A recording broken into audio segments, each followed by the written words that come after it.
So the doctors say you fainted and you don't know what's to blame. Well, put your mind at ease. There's no ill we can't outsmart on behalf of all who work here. Welcome to MsMojo, and today we're counting down our picks for the top 20 workplace comedies of all time. You'd best put seatbelts on your ears, Roy, because I'm going to take them for the ride of their lives. For this list, we'll be looking at the most hilarious and beloved work-centered comedy series ever created. However, we won't be including animated series. We'll leave those for another day at the office. In the comments, let us know why you think your workplace would make for a great sitcom. Number 20, Silicon Valley. They say write what you know, and in 2014, Mike Judge took that to heart. You clearly have a great understanding of humanity. Long before the Beavis and Butthead creator ended up in Hollywood, he worked in Silicon Valley. The experience inspired him to create the comedy series, which he named after the tech hub. It centers around a group of computer programmers trying to get their startup, Pied Piper, off the ground. We gotta scale up if we're gonna handle the kind of traffic. I'm gonna compress the manifest. I'll kill the high spit rate to give us more headroom. I've always wanted to be part of a suicide pact. What? That's not what we're doing. Every episode was anxiety-inducing, and the gang encountered unprecedented amounts of bad luck and setbacks. Timely and relevant, Silicon Valley was a perfect and hilarious portrait of living in the digital age. Today, you pulled me out of the flaming wreckage of my life, and those flames burned far hotter. For that, I thank you. Yeah, you're welcome. Number 19. Are you being served? Can I help you, madam? Oh, is there an assistant free? Well, I'm assisting at this counter. Oh. A cornerstone of British comedy, Are You Being Served? Focused on the wacky world of retail. Following the hijinks of the Grace Brothers department store staff and clientele, the series ran for over a decade. Full of cheeky humour and slapstick comedy, the show became an instant classic in the UK, and later across the pond as well. How is it under the arms? Oh, yes, and down.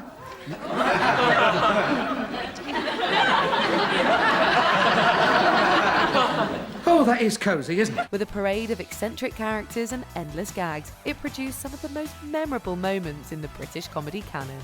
It remains a national treasure to this day. Yes, they do fantasize at that age, don't they? Number 18, News Radio. Cerebral and witty, News Radio was a critically acclaimed yet arguably underrated 90s sitcom. I'm sorry, Joe, but I can't let you do this. Okay. Hang on there, buddy. I know a diamond in the rough when I see one. Taking audiences behind the scenes of a news radio program, the series boasted an impressive cast, including Phil Hartman, Dave Foley, Stephen Root, and Maura Tierney, to name a few. Episodes often provided timely commentary relating to America's cultural zeitgeist. Bill, we're now officially a non-smoking office. What you're doing is punishable by a $100 fine. You're kidding. No, I'm not kidding. Some even ventured into nonsensical territory, never afraid to play with the audience's suspension of disbelief. For example, one episode took place on the Titanic. However, despite its praise, News Radio survived for 5 seasons and bid farewell to the airwaves in 1999. Do you have any? Love? No. Coffee. No, I'm sorry, I'm afraid I don't. Well, then what's the point? Number 17, Alice. A widow rebuilding her life after the tragic death of her husband doesn't scream comedy, but this was the setup of the sitcom. That's the big news that you have for us. Yeah. That's wonderful, Mel. Based on Martin Scorsese's film Alice Doesn't Live Here Anymore, the series follows Alice, a mother and aspiring singer who moves to Arizona after a car accident claims her husband's life. She takes a job as a waitress in a local diner to make ends meet, which is where the comedy kicks in. I can't drink that! Oh, believe me, you're better off. It'll kill the taste of the coffee. I'm sick of you broads putting down my food. Hell, putting it down's easy. The trick is keeping it down. The film star Ellen Burstyn was replaced by Linda Lavin in the leading role. The series' signature expression, "Kiss My Grits," became one of the most quotable soundbites of the 1970s and turned Alice into a true classic. Mel, would you like to do something for me? Yeah, what? Kiss my grits! Number 16, Murphy Brown. Starring Candice Bergen as a television journalist and recovering alcoholic, Murphy Brown was groundbreaking. You make me feel like a natural woman. Much of the show revolved around Brown's professional life and her personal affairs. During season 4, the writers wrote a storyline where she becomes pregnant. Are you saying that you're going to attempt to do your job while week after week you puff up in front of a viewing audience that includes a certain number of people still reeling from the concept of women wearing pants? That's right, Jim. Oh, good Lord! The single mother development drew controversy from President George Bush's VP, Dan Quayle. The politician criticized the series for devaluing the role of fathers and celebrating single motherhood. The show took a meta turn when it addressed Quayle's remarks in an episode. Perhaps it's time for the Vice President to expand his definition and recognize that whether by choice or circumstance, families come in all shapes and sizes. Candice took it a step further when she extended her gratitude to the Republican statesman in her Emmy acceptance speech. Revived in 2018, Murphy Brown was always ahead of its time, paving the way for better representation for female characters on network TV. Well, you are very impressive, maybe a little overqualified. Number 15, Night Court. Premiering in 1984, Night Court became part of the NBC's comedy lineup. All rise. Criminal Court Part 2 is now in session. The Honorable Harold T. Stone presiding. You may be The series followed the outlandish misadventures of a New York City night court. Overseen by the eccentric judge Harry T. Stone, the show featured many equally out there characters. Your Honor, all of these are residents of what is termed a clothing optional building. Ah, they're nudists. No! That's an archaic term that conjures up images of airbrushed families playing volleyball in the sun. After 9 seasons, Night Court's gavel came down in 1992. In late 2020, NBC ordered a sequel to the zany sitcom, starring original cast member John Larroquette and The Big Bang Theory's Melissa Rauch. Although an exact premiere date is yet to be announced, fans are excited that justice for Night Court will continue to prevail. Run for your lives, girls!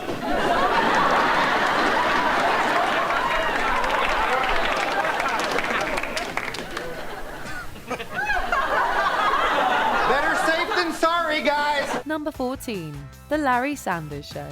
He's probably never dreamed of being here, but we have him tonight. It's a rare occasion. Led by the late, great Gary Shandling, The Larry Sanders Show took a satirical look at show business. Set within the world of a fictional late-night talk show, each episode featured Shandling and a slew of his famous pals. You look great. Come on. Oh, man. If you were me, you wouldn't be wearing this suit, I guess. Stop it. The suit is great. Really? I don't look like an Irish pimp? I didn't say that. Guest stars included entertainment giants like Robin Williams and Carol Burnett. During its short but sweet 6-season run, the series was awarded 3 Emmy Awards and 2 Peabodys. Praised by critics for its intelligent and cerebral sense of humor, the show helped boost HBO's reputation for producing high-quality content. What is it? What is it? What is it? What isn't it? Number 13, Taxi. If you count the number of stars who came out of Taxi, you might run out of fingers. What do we do, Tom? Oh, jeez. Just bet on one of them. We got a 50-50 chance at a sure thing. Judd Hirsch, Danny DeVito, Christopher Lloyd, Andy Kaufman, Tony Danza, and Mary Lou Henner are just some of the names who got their start on the hilarious ensemble comedy. The sitcom followed the lives of a ragtag group of taxi drivers in Manhattan. Alex, I run this garage and no one takes my cabs for joyrides. All right. Come on, let's take it. Give me a minute while I go to the can. It won 18 Emmy Awards during its 5-season run. At its core, the show's about dreamers attempting to make their way in the world while managing the challenges of their day jobs. You forgot your last name? I've been busy. Well, what was your father's name? Ignatowski. Well, maybe that's your name too. No, I think you're right. Number 12, The IT Crowd. Thanks to its relatability and small but strong ensemble, this British sitcom amassed a substantial following. I just thought, what with all this extra attention on us, on me, It might be worth looking at ourselves and saying, hey, am I really giving it 110%? The IT crowd took fans to the tedious reality of working in an information technology department of a big corporation. The series turned Chris O'Dowd and Richard Ayoade into bona fide comedy stars. I'll just put this over here with the rest of the fire. Its popularity resulted in an American adaptation starring Joel McHale and Ayoade playing Moss once again. However, the show ran into some technical difficulties and the project was ultimately canned. Have you tried turning it off and on again? Okay, well, are you sure that it's plugged in? As the age-old saying goes, if it ain't broke, don't fix it. Number 11, Superstore. A standout of NBC's must-see TV lineup, Superstore became one of the strongest comedies in recent years. Situated in a St. Louis big box store known as Cloud 9, the series was equal parts hilarious and heartfelt. Woman of Beauty? The ensemble comedy led by America Ferrera and Ben Feldman also served a blunt look at American labor. Each episode explored challenging topics relating to working in retail, such as unions, healthcare, harassment, and workers' rights. Okay, Glenn, the man, there's no reason to be threatened by this thing. Really? Because first it took my name, and then it pushed me out of the way while I was working, and now it took my spill. I mean, maybe it should be raising my child and sleeping with Jerusha. The final season even explored the impact of the COVID-19 pandemic. After 6 seasons, the show remains a poignant exploration of an experience often neglected in mainstream media. Yeah! Together, baby! All you haters can suck it. Number 10, Brooklyn Nine-Nine. After Andy Samberg's Saturday Night Live run, the actor headed from Studio 8H to New York's 99th precinct. I want it that way. Oh, chills. Literal chills. It was number 5. Number 5 killed my brother. Oh my God, I forgot about that part. Led by Samberg, Brooklyn Nine-Nine follows the ongoings of detectives who serve and protect the streets of the Big Apple borough. The series manages to balance the light-hearted and often silly humour with the dark nature of its setting. One of the reasons the show has become so successful is due to its representation of the LGBTQ+ community. I simply said what I wish had been said when Kevin and I got married. Then I never would have heard your hilarious efficient quip. You're right. I regret nothing. In 2020, the show addressed the subject of police behaviour in response to the murder of George Floyd and the protests that followed. Always striving to do better, the series is an example of how comedy should evolve with the times.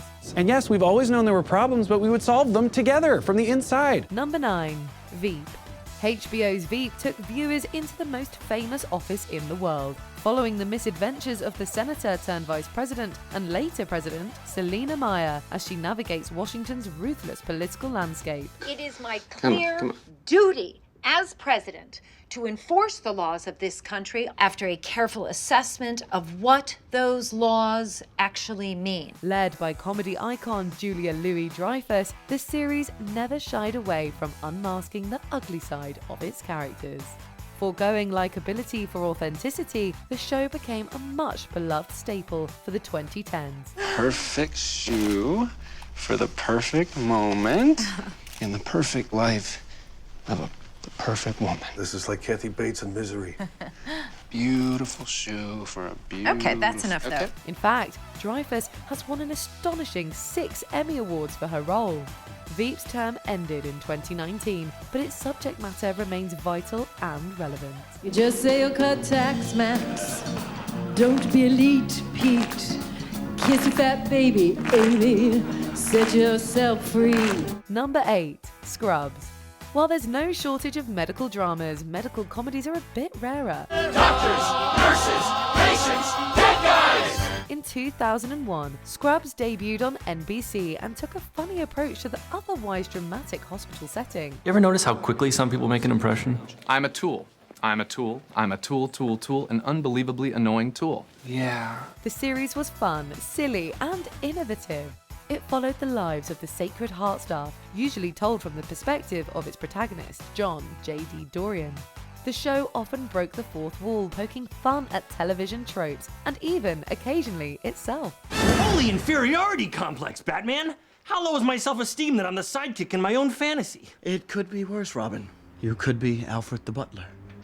Damn you, sir. Despite its light-hearted tone, the show also ventured into some dark territory. Death played a significant role in some of the show's more sensitive storylines and was usually handled with immense care and respect. The most important thing to accept is that no matter how alone you feel, how painful it may be, Have to make this mistake. with the help of those around you, And I don't have to you'll get through this too. Number 7, Fawlty Towers. Regarded as one of the best British comedies of all time, Fawlty Towers has a winning formula that makes it hard to resist. Starring Monty Python's John Cleese as a misguided and hard-bitten hotel manager, the show became known for its signature brand of physical comedy. Please, think nothing of it. Its popularity made its way stateside, and the American market became interested in replicating its success. Golden Girls' B. Arthur was even touted to play a gender-bent version of Cleese's Basil Fawlty. However, things didn't quite pan out, and several other attempts made over the decades were also scrapped. What? Eventually. At the end.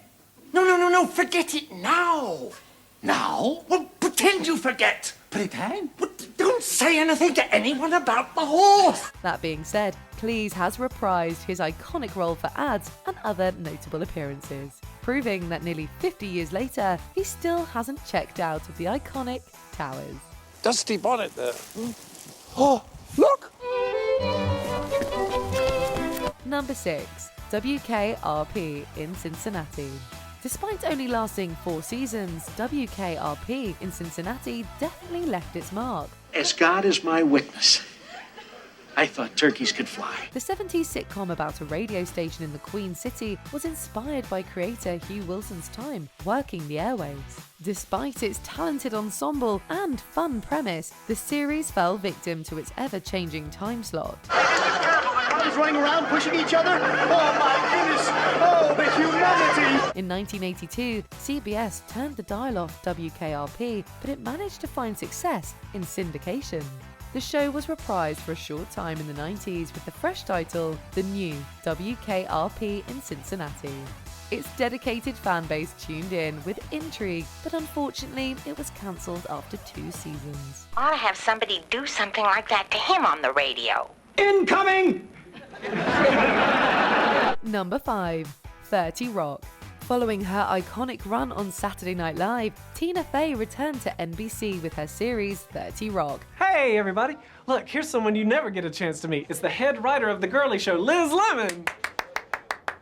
Inspired by her time on the legendary sketch series, Fey developed the sitcom to give a behind-the-scenes look into the mechanics of a fictionalized sketch show. Playing the lead, Liz Lemon, Tina crafted one of the funniest and most relatable characters of the 2000s. That guy wanted to buy you a drink. Really? I already have a drink. Do you think he'd buy me mozzarella sticks? Backed by co-stars Alec Baldwin, Tracy Morgan, and Jane Krakowski, the show received public and critical acclaim. Eventually, it became a revolving door of big-name guest stars and a highlight of NBC's comedy night done right. We sure had quite a year. What are you talking about? It's May. Number 4, The Mary Tyler Moore Show. She's gonna make it after all. With a catchy theme song and lovable protagonist, The Mary Tyler Moore Show has a surefire formula. You can start tomorrow. Oh, well, that's just wonderful. So I'll see you tomorrow. Moore starred as the whip-smart and kind Mary Richards, a television news producer. Working for a floundering station, Richards and her wacky colleagues, including America's sweetheart Betty White, always rose to the occasion. I think we all need some Kleenex. There's some on Mary's desk.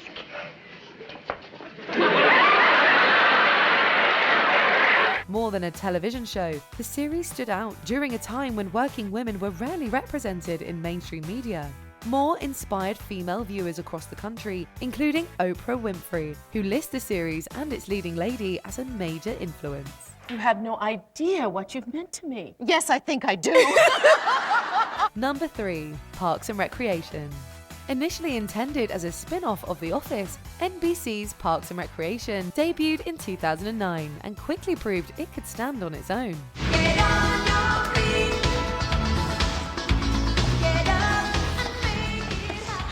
The mockumentary centered around a government parks department in the fictional city of Pawnee, Indiana. Created by The Office's showrunner Greg Daniels, the series was led by SNL alumna Amy Poehler as the cheerfully determined deputy director Leslie Knope. They put an amphitheater over there with Shakespeare in the park. It's really not that big of a pit. We could do some of those things. It's gonna take a little extra work, but why not try? The show featured a standout cast including Aubrey Plaza and Chris Pratt, who became household names thanks to the program. Ending its run in 2015, Parks and Rec remains a must-watch, and not only for its laughs, but also for its heart. First of all, I just have to say that all of you in the same room at the same time with your children here, it's the greatest thing that's ever happened in the history of America. Number 2. Cheers. You wanna go where everybody knows your name.